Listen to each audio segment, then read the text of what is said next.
Hello, everyone, and welcome to another episode of Play Action Podcast presented by Warrior Student Media. I'm Brandon Smith, joined today by my great co-host, TJ Haws. You got the fourth episode of What's Next, finishing off the NFC. We've hit the halfway mark after this one. With probably one of the most confusing divisions, I feel like, this year. Here's my question. How is this widely considered the best division in football? But they're the last NFC division that we're doing. Pretty interesting. They had 3 playoff teams. Well, because they're the most competitive. Yeah. That's why. And I honestly expected 4. I really thought all 4 of them could have made playoffs. But I figured Seattle would have a fall off year this year. I did not. I figured they'd be at least a bottom half team. You can't tell me you thought they were going to be this bad. I didn't think they'd be this bad, but I thought they'd be bottom half. I mean, I guess, but well, okay. So with that being said, we're gonna start with the Rams, the Super Bowl winning Rams. It's hard to pick needs, but they do have some needs. I honestly thought it was kind of easy. I kind of banked it off of stuff we already know. I guess offensive line.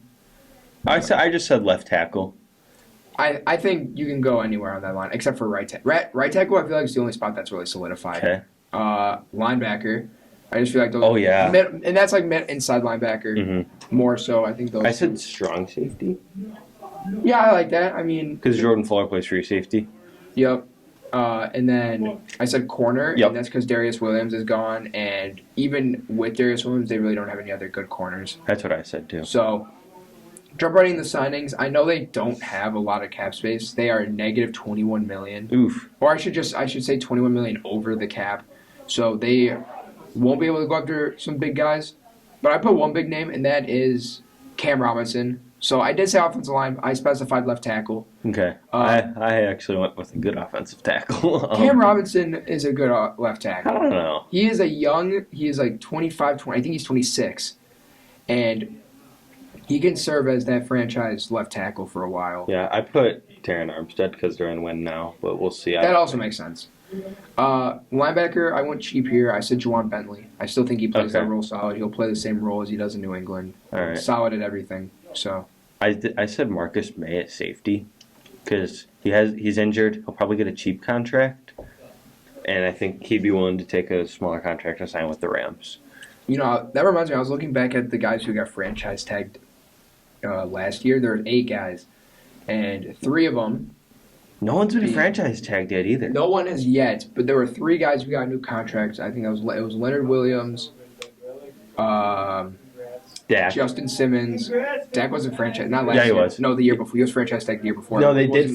They did tag him again, but it was just like procedure. It wasn't. I mean, when I looked it up, it didn't. It showed. He didn't show him at least. I'm not trying to be disrespectful or anything, but I do very much remember him getting franchise tagged last year. It was really weird because it was like after they signed him to the contract extension. Oh, so no, they don't count that then. That's just something different. I think they had just like you said, it's a procedure type of thing.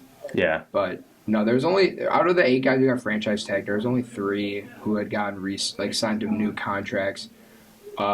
Making the safety class in the offseason pretty interesting. You got Marcus May, you have Marcus Williams. Yeah. So, I just noticed that there's a lot of good safeties on the free agency market this year, and I don't know, with safety not being that big of a position of need usually for many teams, I just found that pretty interesting. Who is your corner? I went with Ahkello Witherspoon. Okay. Dude had a bottom 5 completion percentage allowed with Pittsburgh. I think he was probably the most underrated player. Or no, like on the Steelers at least, and one of the most underrated in the whole league, just at the position, how well he played. I'm not saying he played amazing by any means, but he played really good. And I expect him I'm hoping he comes back to Pittsburgh, obviously, considering, again, how well he played. But I don't know if he will, and I think the Rams can just get a solid all-around corner. And then they'll probably bring back Williams as well. So that group of 3 should be pretty solid. Yeah. I put Quandre Diggs. He kind of can play both safety and corner. I like that a lot. So, we got draft picks now. Okay, well, their first pick is pick 103, compensatory 3rd. So I took that into consideration. Oh, I did too. My 3 players, they could draft at that pick. Yep. Offensive line, I went with Alec Lindstrom. I think he just adds decent. Worst comes to worst, it's depth in the interior, and I honestly can't see him starting. He has starter potential. He can start over someone within a year or two. Yep. Then linebacker, I went with Channing Tindall. Very overshadowed by Nakobe Dean in Georgia. Yeah. But there's that viral clip of he like messed up a play, and then Nakobe Dean was like yelling at him, and then he made it like the dude made a great play afterwards. It was all to highlight Nakobe Dean's leadership. But I mean, I think that shows Tyndall's ability to kind of like, I don't know, kind of realize what he does wrong. You know, he's going to be a guy who can be Good coached leader. really. He can be coached really well, is what I'm trying to say. And I think he fits that role well. And then corner, I went with Kobe Bryant out of Cincinnati. I mean, I think he's really the best corner they can get at this point. This is a late third-round pick. It was him or Josh Jobe. I said Bama. Josh. I said him. It was between those two for me. I said Josh Jobe. Yeah. Then it works. I went with Kobe Bryant because I mean either way, I mean you're still getting a good corner. So. Mm-hmm. At safety, I said Smoke Monday from Auburn. I don't know how high he's going to go, but he could be a later round pick. Love Smoke Monday. But he kind of he plays over his head sometimes. He's got that. I think he's got a great. Honestly, I think he has a really good skill set. He does, but he has quite. Sometimes he's going to have to make some plays that will get him tossed from a game. That's. Oh, I know. I know. It seems like every single Auburn game I watched, that guy got targeting. I watched a good bit of Auburn games. Okay. There was one targeting call against Penn State that was BS. But I don't keep track. But I do because I was upset over it because we were supposed to beat Penn State. A play, and then the offensive tackle I put was Tyler Smith from Tulsa. If he's available here, that would be a really good value pick. I don't know. We were just talking about this the other day. That there's certain people who think he's like could potentially be a late first. Yeah. Which I don't. You know what I saw yesterday, and it doesn't pertain to Tyler Smith, but it does pertain to a player who can sneak into the late first. Calvin Austin's getting some late first hype around the league. Good. He's good, dude. I've been on him before most people. I'm really happy about that. I love. He's this year's Anthony Schwartz. Just a slot guy who's extremely fast. There's always a receiver who's extremely fast and gets hyped for it. Whether they're good or bad because of it, who knows? I think Calvin Austin will be a solid number 3, or potentially even 2, 3 right away. He could be a weapon for someone. He's going to be a weapon. That's a great way of putting it. Is he's going to be a weapon. So, but again, they're $21 million over the cap. So I don't know. They're probably going to rely. Like that's the thing. They're way over the cap. So you'd think they'd go into the draft more. But they don't have draft picks. They don't have picks. I don't know. We'll see what they do. It's going to be very interesting. So now we're on to the Cardinals. And my team needs our corner, running back, IDL. I said edge, but I guess. Okay. So I mean, but they all make sense. They are $813,000 over the cap, so it's like one restructure fixes that. Yeah. But they probably won't go in the free agency. But with that being said, I did go another big name. At least at corner, I said J.C. Jackson. Oh, I said Stephon Gilmore. I do. Okay. Because they're kind of like win now. Yep, exactly. I do think this is a win now team. They're only a few pieces away from being a Super Bowl contender. Unless Kyler decides to hold out. That would be so dumb. Oh, yeah. That'd be so dumb. But then edge, he plays a different role in Dallas now, but I said Randy Gregory. Okay. I think he can. I mean, I don't know if Chandler Jones comes back. But either way, I think he plays the edge well. And the running back, I wanted to go Cordell Patterson because I feel like that just makes most sense. But I wanted to be different, so I said Leonard Fournette. Okay. I love Leonard Fournette. So yeah, okay. So for my free agents, Stephon Gilmore at corner. Yep. And then at running back, Melvin Gordon. I've heard that a lot for Arizona. I like that too. Mainly because I'm hoping he leaves Denver. Just give Javonte Williams the carries. And then for IDL, I have Akeem Hicks. They need a really good run stuffer. That's solid. I agree. And we'll see how. I don't know what kind of money he's going to get, but if he stays healthy, he's a beast. J.J. Watt might get traded too. We'll see. They're at least talking about it again. Since they're a little bit over the cap, and he's only got 1 year left, maybe they trade him and free up some room to go make a move in free agency. Because J.J. Watt didn't really do a ton. Oh, he was hurt. Well, exactly my point. And I think if they could trade him now, I mean. Why wouldn't you? So at draft picks, at corner, I have one of your guys, Roger McCreary.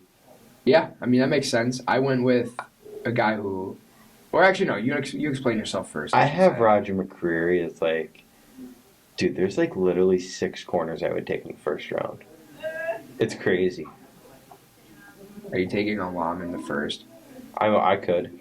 Is that your 6th? Probably. Because I know who the other, because yeah, obviously Stingley, Gardner, Booth, McCreary, McDuffie. Yup. And then probably Elon.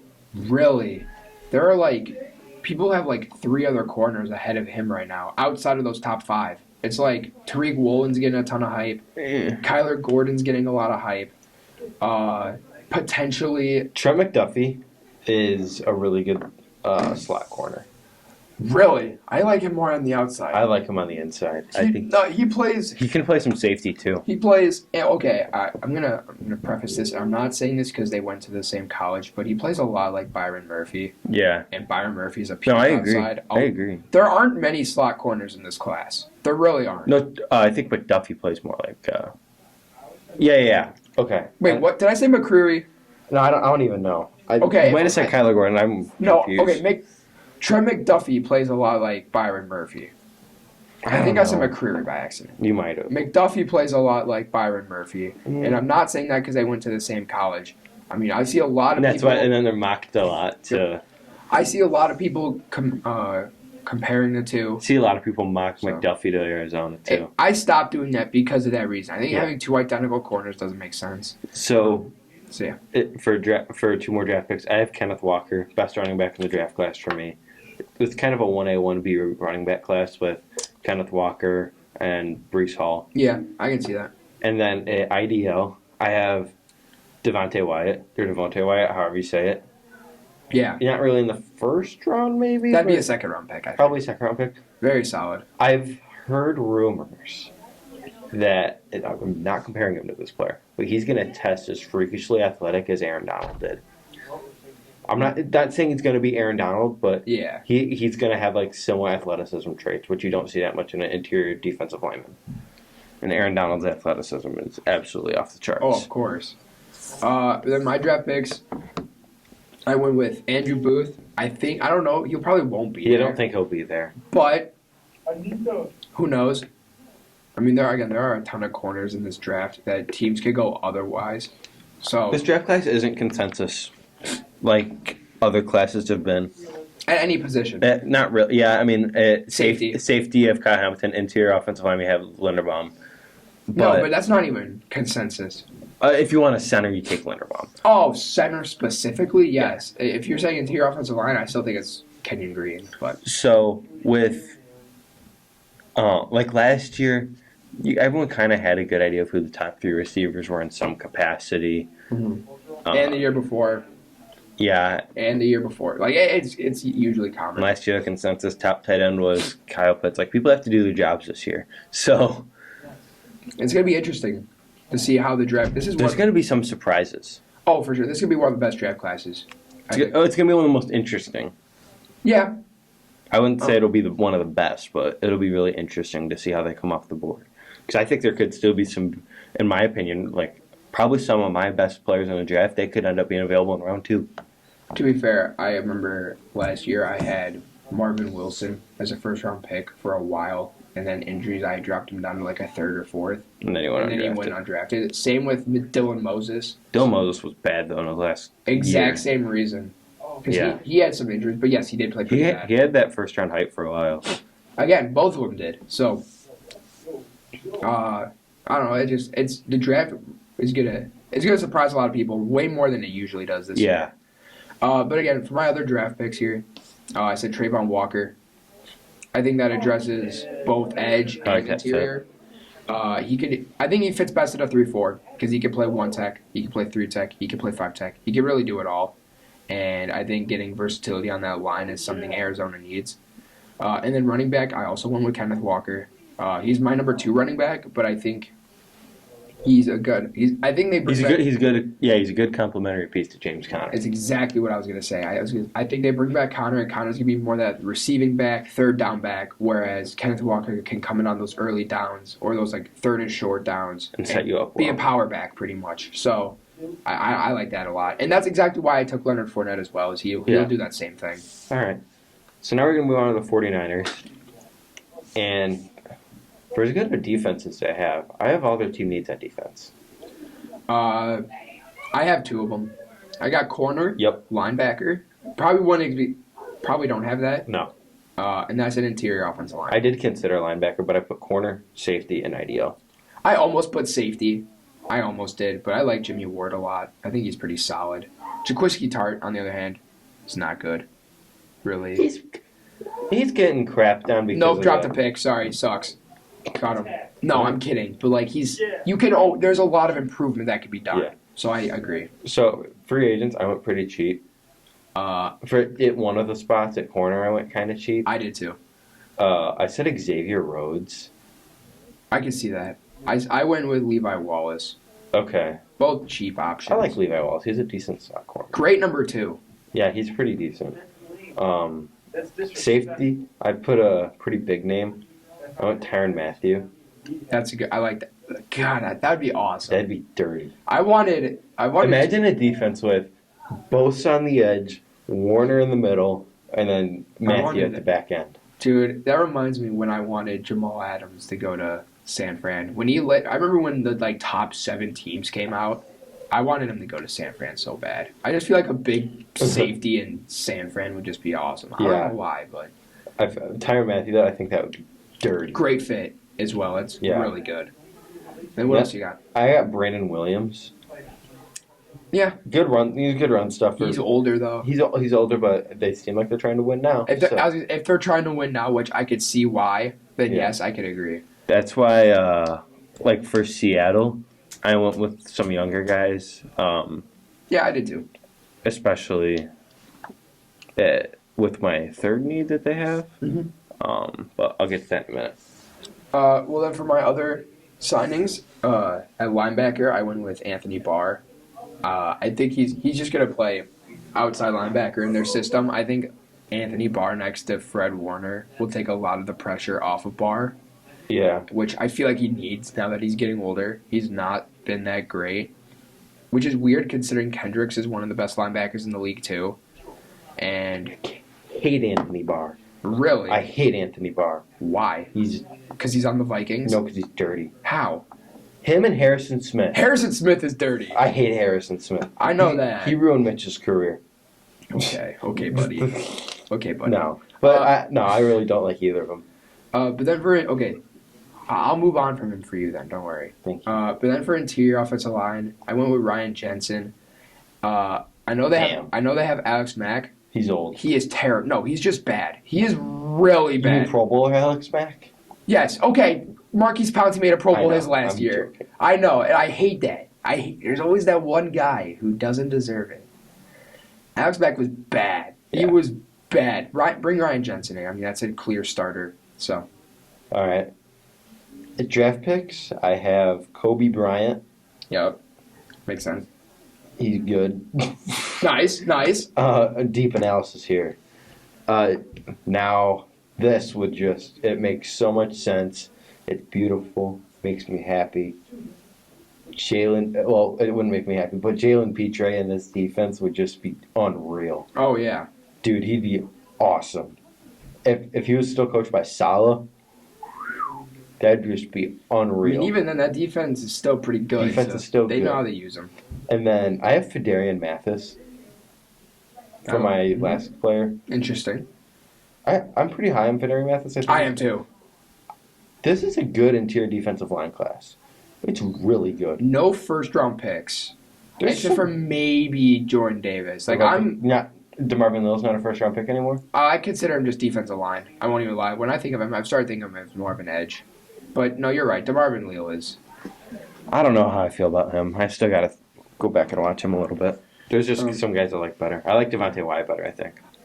Also, I'm sure this was realized with the guys you named, but their first pick is pick 61. Mm-hmm.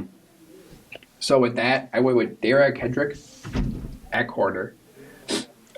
Maybe an outside guy. I mean, that's really all that comes down to. Yep. Interior offensive line, I went with Darian Kennard. I mean, he plays guard. Guards are terrible. Lagan Tomlinson's gone. Yeah. So, And then linebacker, I went with Darian Beavers. Okay. He could play that same role that I said Anthony Barr would. So, All right. I mean, that's really about it. I mean, and those are the second-round picks that they can get. Yep.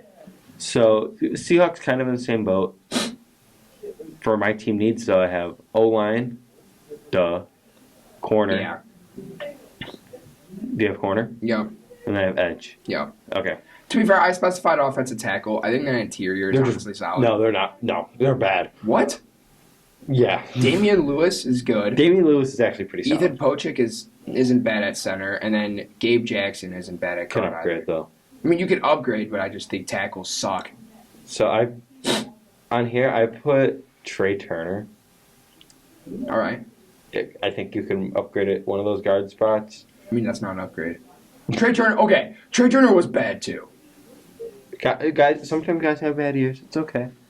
And at corner, I have another Steeler. I have Joe Hayden. Sorry, TJ. He's coming back. You think so? Yes. All right. I need the hope, okay? At edge, this will make you happy. I have Hassan Reddick. A guy you can somewhat build your defense I around. love Hassan Reddick. I like hearing his name in every episode, honestly. I also forgot to mention, San Fran's like $4.5 million over the cap. Okay. I forgot to mention that, but Get into your free agents for the Seahawks because there's a name. He hasn't been said yet, so start talking. Probably. I know where you're going with this. Did you do it? No. Okay. So I think I know where you're going with Good this. job. Edge. I went with Dante Fowler. Not good. Not that good. He's good. You're gonna get him for cheap. He's bad. Let's sign him. But he's better than what they have. Yeah, they have nothing. I think Carlos Dunlap's the guy they'll end up like cutting or trading because he's worth a lot of money and they can get a decent amount of cap space or free up some cap space for him. Mm-hmm. And then they have Rasheem Green, who is a free agent, who I think they do re-sign because he actually had a. I have no clue who that is. He was their starting edge rusher. That's how bad their edge rushers are. He's not even bad. He actually had a good year. I know like almost every single starting player in the NFL, and I have no clue who that guy is. Well, I know more than you in football in general, so I guess I'm not surprised. But El Bozo. but then corner Carlton Davis. I mean, it makes a lot of sense. We did it. Wait. Oh no. There's one more name. No, but I have Carlton Davis. I mean, he plays outside. Talk about that last name. And then, lastly, I got for offensive line. You know, there's a guy that we talk about quite a bit on this Yeah. little For good reason. mini series, right? For good reason. For good reason. Dude's good. So He's young and he's good. I mean, yeah, and it makes sense, right? So I almost did it. for though, Seattle's offensive line need. I went with Orlando Brown. I didn't go with James Daniels. There is no James Daniels in this episode. We did it. All right, We back to actually James did it. Daniels next time. No, Orlando Brown. Again, it sounds like he's going to get franchise tagged. but and I don't know if he's even worth the franchise tag. No. Maybe. That was a bad trade. By who? The Chiefs. Really? He was playing really good for Baltimore, though. Yes, but you know why? Because of the scheme he was in. I was about to say he's more a of a great run blocker. not as great of a pass protector. Exactly. So that's why I don't know if the Chiefs should bring him back. Exactly, but I think he's a great player. He would play. Okay, good. I thought you were going to say he wasn't. No, but I think Orlando Brown. It's just really bad scheme fit. Exactly. Yeah. I agree, but I think Orlando Brown. I mean, he'll play left tackle or right tackle, whatever. Yeah, no, he's playing left tackle apparently. He's playing left tackle there. I bet he would play right tackle. He said before he never wants to play right tackle again. I was just about to say that again. I don't even know because he had such a hissy fit about that. That was weird. Well, I mean, the reasoning was his dad played, and he went to Baltimore. Ronnie Stanley got injured, and they had to move him to left tackle, and he was like, oh, Ronnie Stanley's I'm never moving. Really good. Yes, but he's had back-to-back season-ending injuries, so that's kind of an issue. But so for draft picks for Seattle, they don't have a first. Do they have a second? No. Yes. They do. Yeah, they do. I believe they do. Yes, they do. I'm stupid. Yes, they do. So these are all kind of second-round caliber players. I said Two players that you actually said with your last team. I said Darian Kennard and I said Darian Kendrick. Really? Yeah. Interesting. I mean, I like both fit there as well. Yeah. Again, I still. Darian Kendrick, he has some character concerns. No, I don't care. He's good. Can I say I don't care because Parsons proved that wrong. Parsons had major character concerns going into the draft. Really bad stuff. We ain't talking about that. No, we can't. Very bad things happened. Apparently, I'll say. And then he went on to get drafted 12th overall and win Defensive Rookie of the Year unanimously. Yeah. So, I'm sitting here like, Who knows? does that really concern me? Because these are way better, quote unquote, better compared to what Parsons was dealing with. So, for edge, I have Drake Jackson. I'm high on Drake Jackson. I think he's a really high upside player. I'm lower. Second round again. So if you're saying pick him with the second round pick, yes. I'm willing to bet he'll be there with the third though. He could be. I think Drake Jackson, and I've noticed that there's a lot of players in this draft that are going to be similarly drafted in compared to last year's. Like Joseph Asai, for example, last year was a middle first round pick. For a while, and then by the draft day, he was a third rounder. Yeah. Same thing with Drake Jackson, I think. I think he goes early third. You know who else is like that too? Nick Benito. Yes. And I think both. I love Nick Benito. I do too. I think both guys are going to be very solid. Yeah. But for my draft players, I know I said edge is a need. I also think defensive tackle can be a need. So, I go with what any sane person would do, and that's DeMarvin Leal. Yep. I picked that. This is the only of the three that I picked because I think he'll be there. I think he's worth a mid-first. But he won't. He won't go that high. It doesn't sound like it, which is very upsetting because he is a very good player. I'm hoping he tests well enough at the combine to push himself back up. Prospect fatigue. But I don't think he's going to test outstandingly. Mm-hmm. I think he'll test good enough to maintain where he's projected, which again sucks, but. Corner, a guy I talked about earlier, Tariq Woolen. Dude reported, I don't know if you saw this, but he reportedly ran a 4.2 flat. Yeah. Electronically. But I'm not going to say it's guaranteed. That's just what they're saying. And it was electronic. They're saying that, which means it would be accurate if he did. Hopefully he breaks the record. I'd love to see that. He'd become I'm willing to bet a team would take him in the first round. He might end up going that high. He really might. And he's a solid. I think he'll play slot again. Best players always get drafted at high, whether they deserve to or not. But even so, Tariq Woolen's still a very good player to begin with. So it's not like he'd be drafted much higher than he should. Mm-hmm. And then offensive tackle, a guy I think is a first round talent. Won't go first round. That's Daniel Falele. I love Daniel Falele.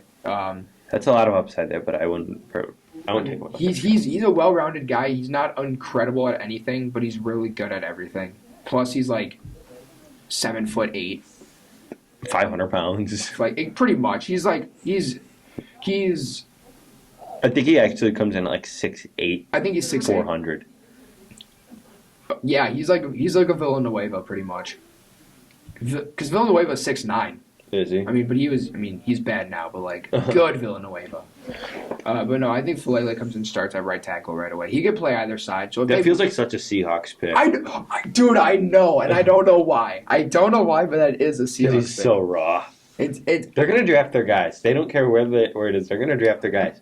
That's why they drafted Jordan Brooks so high, who has turned into a good player, but that was not a good pick at the time. Oh no, that was that was the worst pick of the first round. No. Wait, looking back. Jordan Love.